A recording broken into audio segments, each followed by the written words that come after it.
जय श्री राम दोस्तों। आज की इस वीडियो में हम आपको बताएंगे कि रोज़ हनुमान चालीसा पढ़ने के बावजूद भी क्यों आपकी इच्छा पूरी नहीं हो रही है, क्यों हनुमान जी आपसे प्रसन्न नहीं हो पा रहे। वीडियो बहुत ही इम्पोर्टेंट है, ध्यान से सुनिए। इस वीडियो में आपको 5 कारण बताए गए हैं जिसके कारण आपको हनुमान चालीसा का फल नहीं मिलता। दोस्तों ध्यान से इस वीडियो को आखिरी तक ज़रूर देखना। जिनके सामने आज तक टिकने वाला कोई रणवीर आज तक पैदा नहीं हुआ, इतने शक्तिशाली, इतने बुद्धिमान और गुणों का सागर होते हुए भी श्री हनुमान जी में कोई अभिमान नहीं है। वो सिर्फ प्रभु श्री राम जी के आज्ञा का पालन करना ही अपना कर्तव्य समझते हैं। हनुमान जी इस कलयुग के जागृत देव हैं और आज भी वो अपने भक्तों के कल्याण के लिए विचरण कर रहे हैं, क्योंकि उन्हें अजर अमर रहने का वरदान मिला है।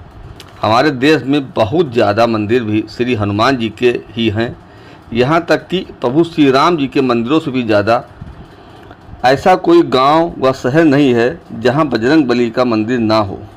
हनुमान जी के भक्तों की संख्या भी दिन प्रतिदिन बढ़ती जा रही है। हनुमान जी को पसंद करने वाला सबसे प्रचलित पाठ है हनुमान चालीसा। हनुमान चालीसा ऐसी कृति है जिसके माध्यम से व्यक्ति को उसके अंदर व्यक्तिमान गुणों का बोध कराती है। उसके इस पाठ को पढ़ने मनन करने से व्यक्ति की बल और बुद्धि जागृत होती है।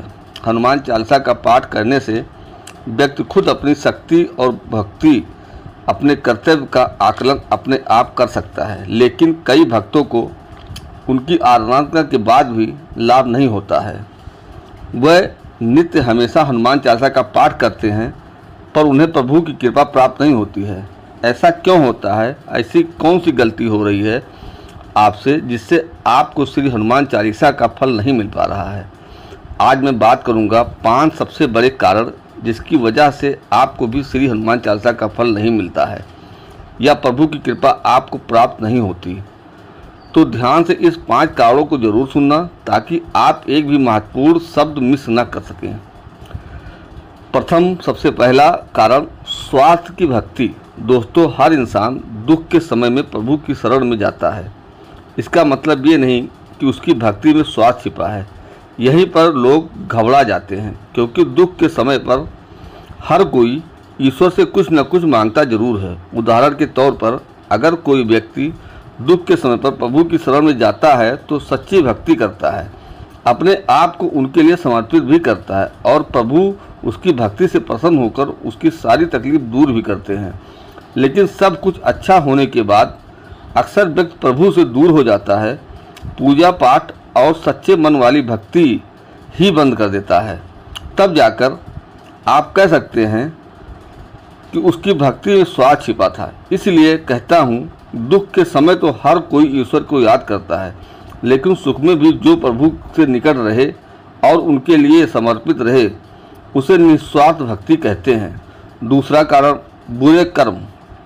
दोस्तों सच्ची भक्ति के साथ साथ अच्छे कर्म भी करने चाहिए, क्योंकि कई लोग ईश्वर भक्ति तो करते हैं लेकिन उनके बुरे कर्मों के कारण उन्हें उनकी भक्ति का फल नहीं मिलता।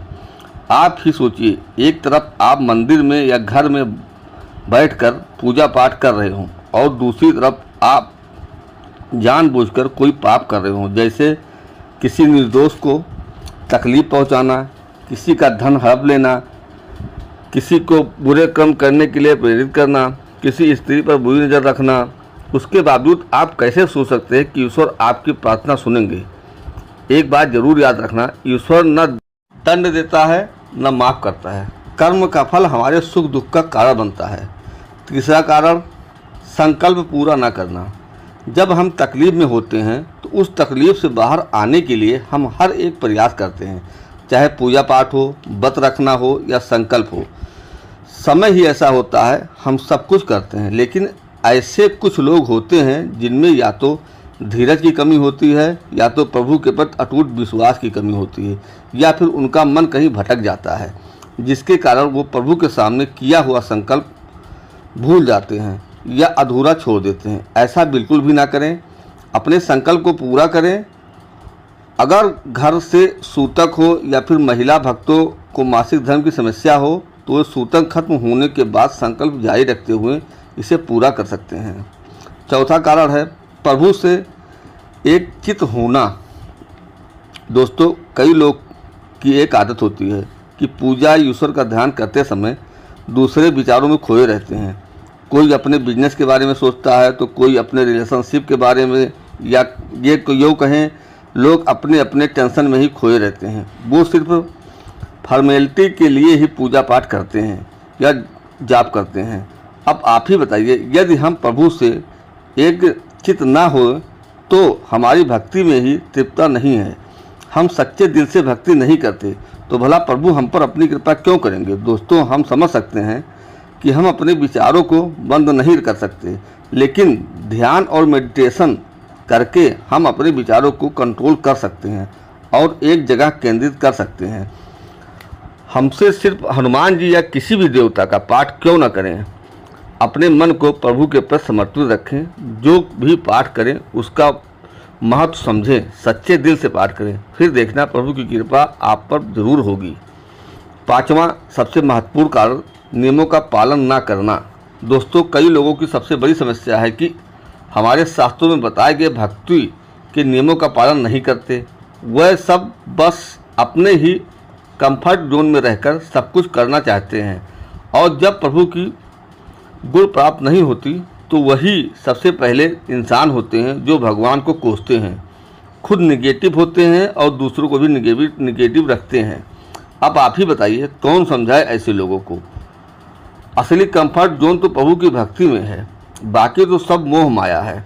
वो प्रभु भक्ति के लिए सामान्य नियमों तक का पालन नहीं करते, जैसे कि स्वच्छ कपड़े पहनना, पूजा करना, घर में साफ सफाई रखना ताकि घर में प्रभु का वास हो, मांस मदिरा का सेवन करके पूजा पाठ करना, व्रत और संकल्प के समय ब्रह्मचर्य का पालन ना करना, बिना नहाए धोए पूजा पाठ करना।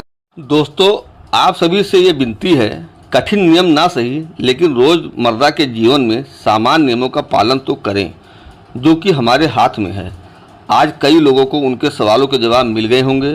देखा जाए तो इन सवालों के जवाब हमारे पास ही थे।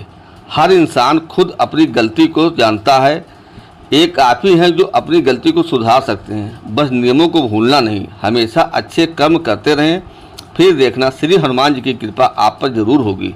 हमारे हनुमान जी बहुत ही दयालु हैं, वे अपने भक्तों को कभी दुखी नहीं देख सकते हैं, वे आपकी सहायता जरूर करेंगे। तो दोस्तों, ये थे 5 सबसे बड़े कारण जिनमें श्री हनुमान चालीसा का फल हमें मिलता है।